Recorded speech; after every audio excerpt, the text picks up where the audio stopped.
이 김관진 전 국방부 장관이 군 사이버 사령부를 동원해 댓글 공작을 주도한 혐의로 조금 전 검찰에 소환됐습니다.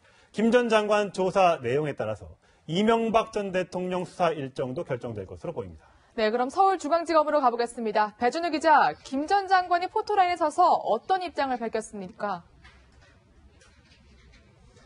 네, 그렇습니다. 김관진 전 국방부 장관이 오늘 오전 9시 40분쯤 검찰에 출석했습니다.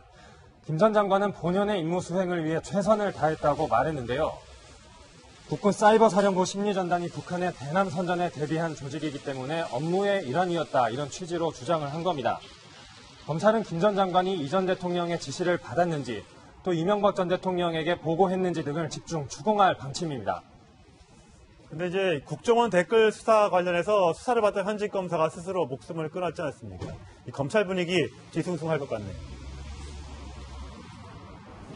네, 댓글 수사 방해 의혹을 받던 변창훈 서울고검검사가 어제 오후 서초동의 한 건물에서 투신했습니다.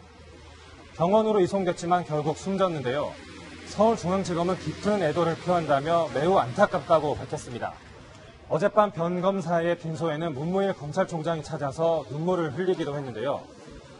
검찰은 계획대로 수사를 이어가되 당분간 속도를 조절할 것으로 보입니다.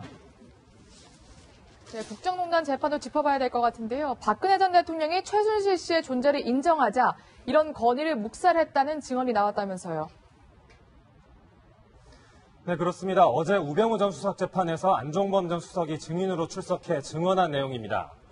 지난해 미르재단 사태가 불거지자 김성우 당시 홍보수석이 박근혜 전 대통령에게 비선실세 존재를 인정하자고 건의했지만 박 전 대통령이 꼭 인정해야 하느냐고 반문했다는 겁니다. 옆에 배석했던 우병우 전 청와대 민정수석은 당시 소극적인 입장이었다고 안종범 전 수석은 증언했습니다. 지금까지 서울중앙지검에서 전해드렸습니다.